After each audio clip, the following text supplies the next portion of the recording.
So this little dude, let's call him 16, because he's 16. Now 16 is in the back seat of a car, and it's going 100 miles an hour, and he's being chased by a maniac, and he is scared out of his mind.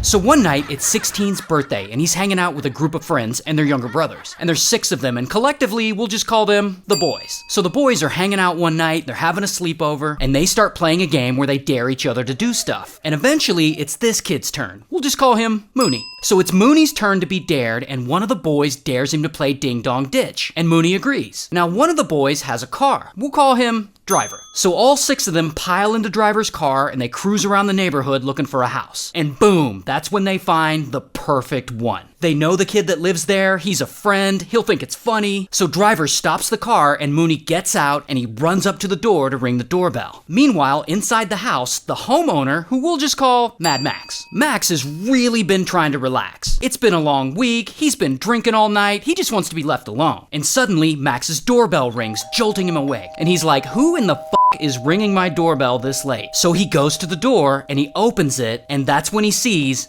Mooney's bare butt mooning him. And Mooney laughs and he runs away, and Max does not think this is funny. So he rushes outside, but Mooney, he's already made it back to the car. Now, it's around this point when the boys see Max, I'm guessing, that they suddenly realize this house isn't their friend's house. It's a stranger's house. They ding-dong ditched the wrong person. So they realize this and they're like, oh shit, and they speed away.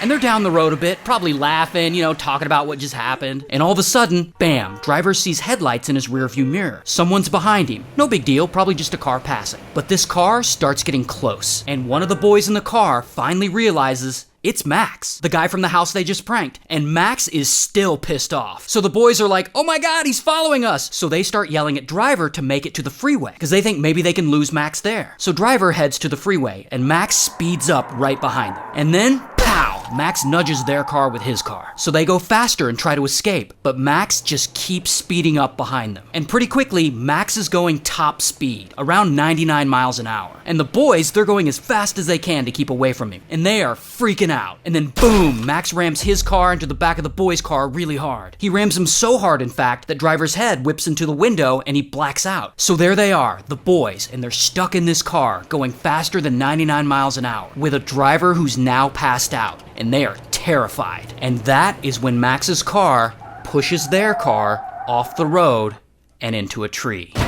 And the car is totaled, and the boys are messed up really bad. But Max, he doesn't stop his car to check on him. He doesn't get out. He doesn't even pull over. He just drives himself straight home. Meanwhile, back at the crash site, paramedics arrive, and they find the boys, and there are 6 of them. 3 of them have moderate injuries, but the other 3 are in critical condition. And unfortunately, those 3 don't make it. Now, luckily, when their car crashed, there were multiple bystanders who saw it happen. And at least one of them sees Max driving away, and they decide to follow him all the way to his house. And they report him to the police. So police, they go to Max's house, they arrest him, here's his mugshot. So Max goes to trial, he's found guilty of 3 counts of first-degree murder, and he's sentenced to life. It's a sad story. Shout out to Corona, California.